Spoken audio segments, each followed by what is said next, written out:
Bonjour à toutes et tous.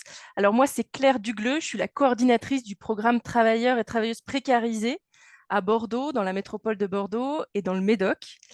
Et nous, alors, on a un programme qui existe depuis plusieurs mois maintenant, qui est issu d'une ancienne mission qui s'appelait la mission Squat et Bidonville, que vous avez peut-être connue.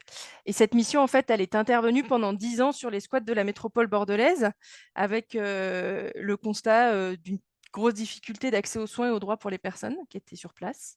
Et puis Médecins du Monde, comme vous le savez peut-être, c'est une association médicale militante dont l'objectif est de transférer les actions en fait au droit commun, à d'autres associations qui ont une expertise locale et qui ont une envie de s'investir dans les mêmes valeurs que Médecins du Monde. Donc on a transféré cette action Squat Bidonville en 2022 et on l'a transférée au GIP Médiation et à la passe mobile notamment. Et on s'est intéressé à savoir ce qui manquait aux personnes pour avoir de bonnes conditions de santé. Et elles nous ont toutes répondu qu'elles souhaitaient que leurs conditions de travail s'améliorent.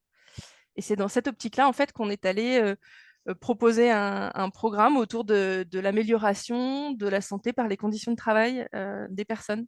Et ces personnes-là, qu'on rencontrait en bidonville, c'était particulièrement des personnes roms-roumaines et roms bulgares. Et c'était des femmes et des hommes cisgenres, principalement, et qui travaillaient quasiment toutes et tous dans la vigne, dans le Médoc, mais alors aussi aux alentours de Bordeaux, pas uniquement dans le Médoc.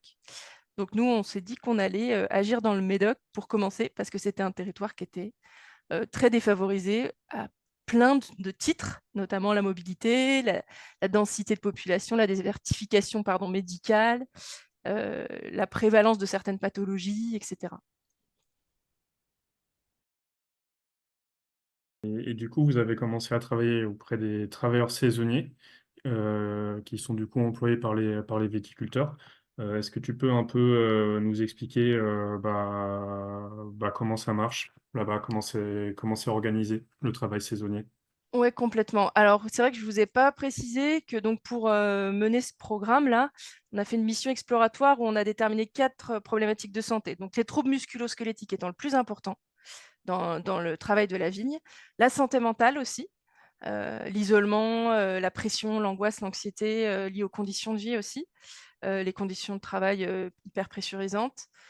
On a identifié aussi l'exposition aux pesticides qui était très forte et l'accès aux droits. Et donc, après, on a essayé d'analyser comment ça se passait dans le travail saisonnier dans la vigne en particulier. Le travail saisonnier dans la vigne, dans le Bordelais, il est soumis à une très, très forte pression de rendement, d'image aussi. Et donc, les personnes qui bossent dans la vigne sont sollicitées sur un travail qui n'est pas vraiment saisonnier finalement, qui peut durer jusqu'à 10 mois dans le Médoc. Et par contre, avec des intensités diverses. Et ce travail, il va demander à ce que les gens soient disponibles très rapidement, du jour au lendemain, puissent travailler plusieurs dizaines d'heures par jour, avec des positions qui sont parfois délicates à avoir au niveau de la posture, etc. Donc ça, je pourrais le détailler un petit peu plus après. Mais en tout cas, c'est comme ça qu'on a vu que ça se déroulait. Et on a surtout compris très rapidement que c'était pas, les conditions de travail n'étaient pas forcément liées aux employeurs directs, qui étaient les domaines viticoles et les châteaux, mais qu'il y avait une forte implication et un fort rôle des prestataires de services, qui étaient des intermédiaires entre les domaines viticoles, le propriétaire, l'employeur, le gérant du château, et puis les personnes saisonnières qui bossaient dans la ville. Et donc là, on a essayé de comprendre en allant rencontrer énormément de parties prenantes, comment se passaient ces relations. Et on s'est vite rendu compte que donc ces entreprises de prestation de services sont omniprésentes sur le Médoc. Moi, je vais vous parler uniquement du Médoc parce que c'est là que nous, on commence à développer nos actions. Et qu'en fait, elles ont quasiment supplanté tous les domaines viticoles dans la gestion des ressources humaines, ce qui fait qu'il y a une forte tendance, quand on va aller pointer du doigt certaines pratiques auprès des domaines viticoles, à dire c'est pas de notre faute, c'est de la faute des prestataires. Alors même qu'il y a une co-responsabilité et s'il y a quelqu'un de l'inspection du travail qui est présent ou présente, ou il pourra en parler. C'est Ça se passe à tous les niveaux, c'est-à-dire que l'entreprise de prestation de services va recruter les personnes, va chercher à rentrer en contact avec elles pour savoir si elles ont besoin de travailler, elle va contractualiser une relation, elle va leur faire signer un contrat avec une durée qui est pas forcément écrite parce que c'est un contrat saisonnier, donc qui est assez précaire. Et ensuite, elles vont être engagées à travailler, pas forcément dans le même domaine. Elles peuvent se balader de domaine en domaine, si bien que les saisonniers et saisonnières ne savent pas tout le temps pour qui ils travaillent.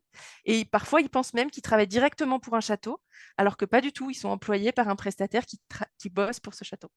Donc, ça biaise pas mal les relations entre les personnes. Et ça, c'est lié en fait à la financiarisation en fait, dans le domaine viticole, dans le Médoc, qui fait qu'on est passé d'exploitations petites ou grandes, mais en tout cas gérées par des personnes habitant sur place, à des exploitations qui sont gérées par des grosses entreprises qui ont énormément de capitaux. Ça peut être des banques, des assurances, des entreprises de luxe, etc., qui ne vont pas avoir envie de mettre de l'énergie, du temps dans la gestion de leurs ressources humaines et qui vont être uniquement centrées sur le profit et sur tout ce qui va pouvoir réduire l'implication financière vis-à-vis des ressources humaines. Et par rapport du coup aux viticulteurs et du coup aux entreprises productrices, lorsqu'elles font recours du coup à des intermédiaires pour gérer toutes les questions RH, c'est quoi les conséquences en fait de cette délégation de services RH? Alors déjà, alors, c'est vrai que quand les domaines font appel aux prestataires, elles arrivent avec elles achètent une prestation clé en main. C'est-à-dire pardon, qu'elles achètent le fait d'avoir du monde à disposition. Elles n'achètent pas forcément le nombre de saisonniers ou de saisonnières qui vont être dans les vignes. Elles achètent le fait que cette parcelle soit ramassée, soit faite en fonction des travaux qui vont être faits dedans, sous telle temporalité. Donc après, c'est le prestataire qui va mettre à disposition plus ou moins de personnes pour que ce travail puisse être fait dans un temps contraint. Et c'est là qu'en fait, la relation, elle change complètement parce que le prestataire va se faire la marge sur le nombre de personnes qu'il va mettre sur le terrain. Et ça va aussi forcément induire que le travail va être, par exemple, beaucoup plus difficile si on met moins de personnes, parce qu'il va falloir avoir une cadence beaucoup plus importante. Ça va induire aussi que les conditions ne sont pas forcément respectueuses du droit du travail.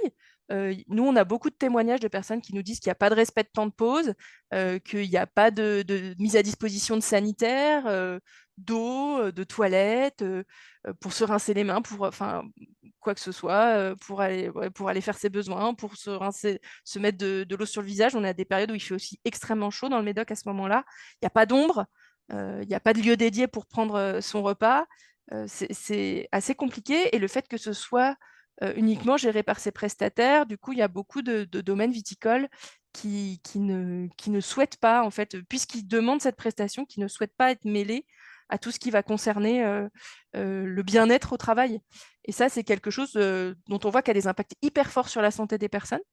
D'autant plus que c'est d'autant plus pernicieux qu'en fait, ce sont beaucoup de personnes migrantes en fait, qui sont employées dans les vignes dans le Médoc. C'est beaucoup de personnes qui vont pas forcément maîtriser la langue, qui vont pas connaître leurs droits. Et donc, on va leur dire un petit peu n'importe quoi en leur disant bah, de toute manière, c'est ça ou rien. Et c'est tellement mieux payé que dans leur pays d'origine la plupart du temps qu'elles vont pas remettre en considération le fait qu'elles soient moins bien traitées qu'un travailleur ou qu'une travailleuse française. Il y a plein de différentes manières, en tout cas dans le Médoc, de faire venir des saisonniers et des saisonnières, parce que c'est vraiment une denrée rare. Il y a beaucoup de gens qui se plaignent du fait que plus personne veut travailler dans les vignes en tant que médocain et médocaine, mais c'est qu'il y a une raison, c'est que les conditions de travail sont tellement intenses qu'il n'y a plus de locaux qui veulent le faire. Et donc, cette denrée rare-là, les prestataires, ils vont aller la chercher sous différentes de différentes manières, avec différentes casquettes. Il y a des prestataires qui vont aller contractualiser des personnes au pays, par exemple au Maroc notamment, et qui vont leur faire croire qu'ils vont avoir accès à un titre de séjour long. Ils vont les faire venir, ils vont les faire payer leur passage, ils vont les faire payer leur titre de séjour, et une fois sur place, ils vont les faire bosser une semaine, et après, ils les virent. Sauf que le titre de séjour, la plupart du temps, il est lié à un employeur en particulier, ce qui fait que la personne va avoir énormément de mal, voire ça va être impossible pour elle, d'autant plus si elle ne maîtrise pas la langue, de trouver un nouvel employeur. Donc il y a déjà cette relation-là d'emprise qui se crée sur la dépendance administrative. Ensuite, tu vas avoir une situation d'emprise qui se crée aussi sur le fait que tu as des intermédiaires d'intermédiaires. Pour être envoyé faire un prestataire de service, il y a des gens dans certaines communautés qui font le lien et qui sont payés pour faire ce lien-là. Et donc, tu n'as pas envie de dénoncer la personne de ta communauté qui fait le lien avec ces intermédiaires. Et ça, c'est extrêmement difficile à déjà analyser, mais aussi à comprendre dans les relations qu'il y a entre les gens. Et en découle du coup des postures qui sont différentes à adopter en fonction des situations d'emprise que tu peux ou non remarquer et qu'on pourra détailler après. Euh, mais c'est vrai que il y a aussi des situations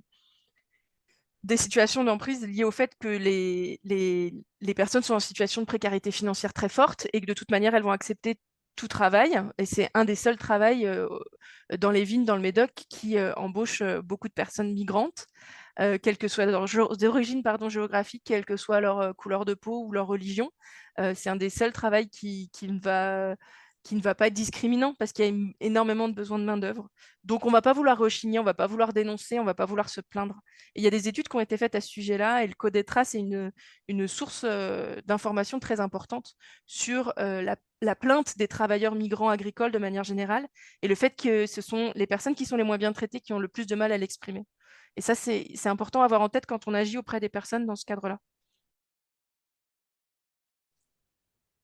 Ce qui fait la transition parfaite pour du coup te poser la question sur bah, comment est-ce que du coup les équipes de médecins du monde s'adaptent à ce contexte spécifique euh, d'aller vers auprès des travailleurs précarisés et saisonniers.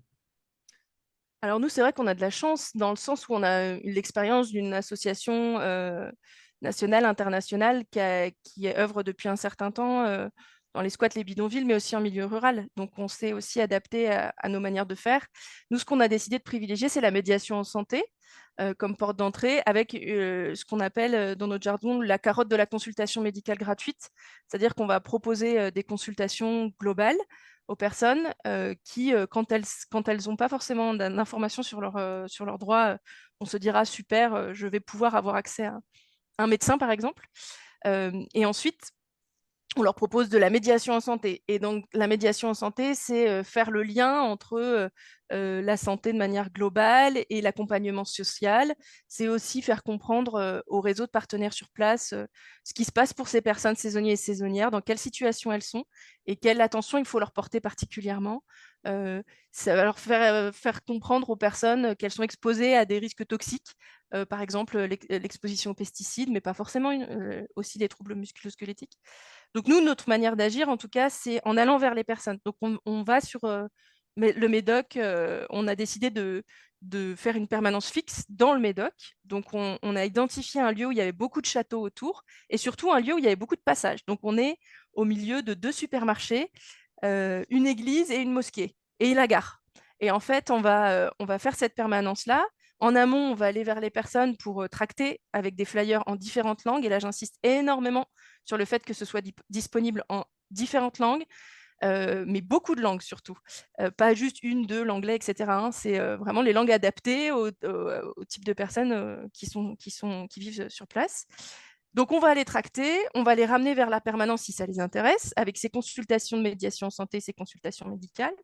On a la possibilité, nous, de mettre à disposition certains médicaments, par exemple, ou alors, si ce n'est pas nécessaire, d'orienter vers des partenaires qui font ce travail-là, mais qui ne sont pas connus, parce que le système de santé, mais pas que, le système français est très, très, très opaque pour des personnes qui ne le connaissent pas, qui ne maîtrisent pas la langue, mais pas que.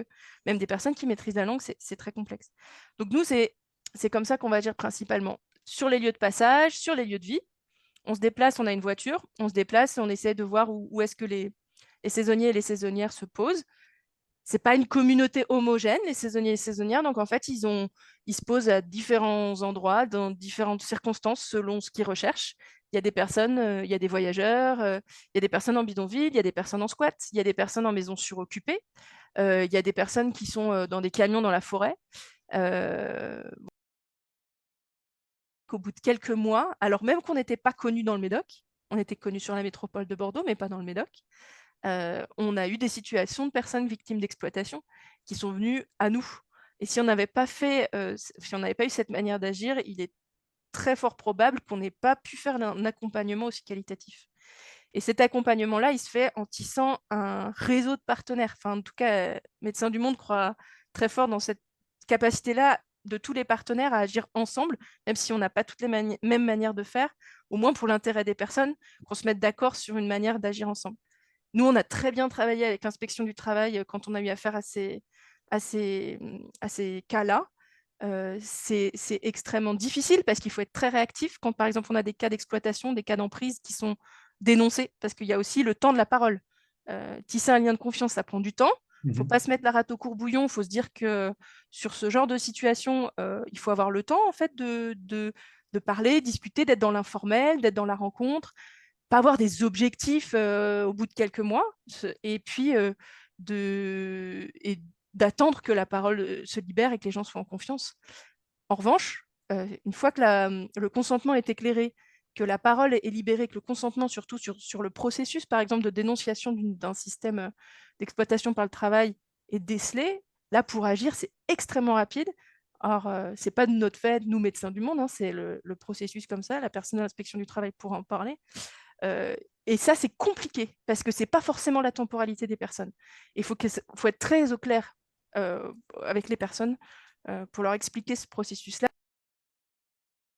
Tu avais parlé en fait de personnes qui, après un certain temps, s'étaient rapprochées de vous pour témoigner qu'elles étaient victimes en fait de systèmes d'exploitation. Est-ce que tu peux donner un peu plus de détails sur c'était quoi la situation et ce que vous avez pu faire? Ouais, complètement. Alors, en fait, c'est lié on fait des maraudes, comme je vous le disais. Il y a des partenaires qui nous ont renseignés sur les maisons qui étaient suroccupées. Donc, c'est-à-dire sur les maisons où, en fait, les personnes payent 300 € par mois pour être logées sur un matelas dans une pièce avec 10 autres, un toilette. Enfin, c'est dans des conditions vraiment insalubres. C'est pas uniquement le cas dans le Médoc, hein. Il y a eu d'autres cas dans le Libournais, peut-être que vous en avez entendu parler. Donc nous, orientés par ces partenaires-là, on est allés faire distribuer des flyers, hein.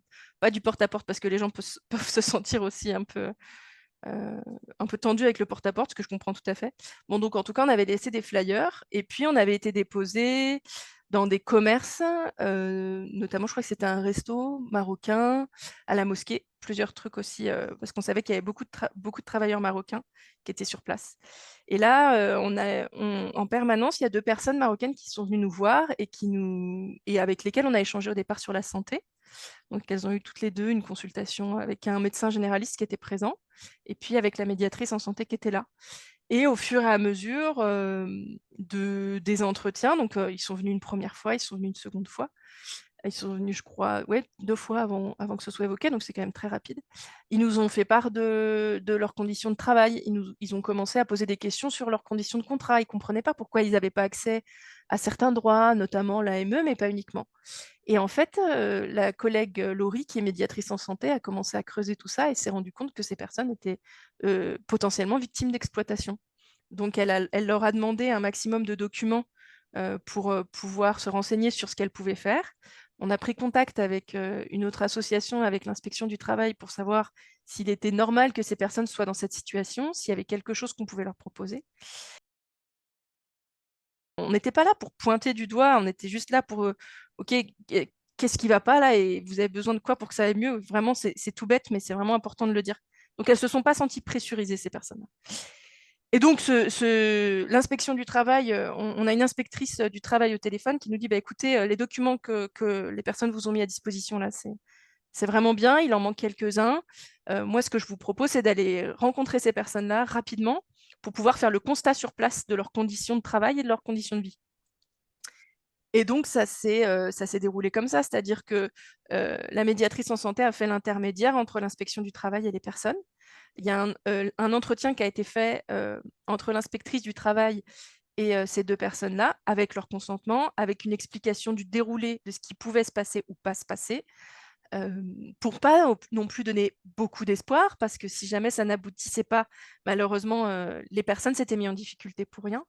Et là, ça a été très tendu parce qu'ils étaient dans une maison avec 12 autres personnes Et ils étaient que 2 à vouloir sortir de cette situation-là. Les autres ne voulaient pas les suivre. Donc, ils ne voulaient pas mettre en difficulté leurs camarades, sachant que l'intermédiaire était aussi quelqu'un de la famille, du village, au Maroc. Donc, c'était pas, c'est pas tout noir, tout blanc, c'est pas un gros salaud qui les a roulés dans la farine. Et enfin, c'était pas aussi simple, et il faut l'avoir en tête, c'est pas aussi simple en fait. Donc ça a été un gros travail pour eux de le dénoncer et de nous le dire et d'agir dessus. Et en fait, la chance qu'on a eue, c'est que suite à ça, donc l'inspectrice du travail a réussi à avoir ce qu'elle pensait être le plus probant en termes de documents, en termes de photos sur le lieu de vie, pendant que l'intermédiaire n'était pas là et qu'il n'y avait aucun collègue au travail. Enfin, ça a été un micmac, hein, pour s'organiser. Elle a eu suffisamment de preuves de leurs conditions de vie. Et ensuite, eux, surtout, ils ont accepté de porter plainte. Parce que ça aussi, c'est quelque chose qu'il faut accompagner. Enfin, le rapport aux autorités, enfin, de police des personnes migrantes, je ne vous apprends pas quelque chose si je vous dis que c'est quand même hyper compliqué et à juste titre.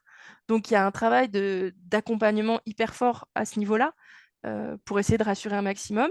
Et surtout, si ça convient aux gens. Est-ce que ça vous convient de faire ça?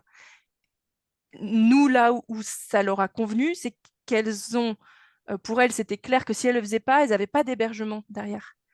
Elles étaient retirées de cet espace-là où elles étaient exploitées, mais elles n'étaient pas hébergées. Donc, quel était le positif pour elles derrière ça? Se retrouver dans la rue en dénonçant ça. Donc, tu dénonces une situation d'exploitation, tu n'as plus une thune et tu dors dans la rue. Super.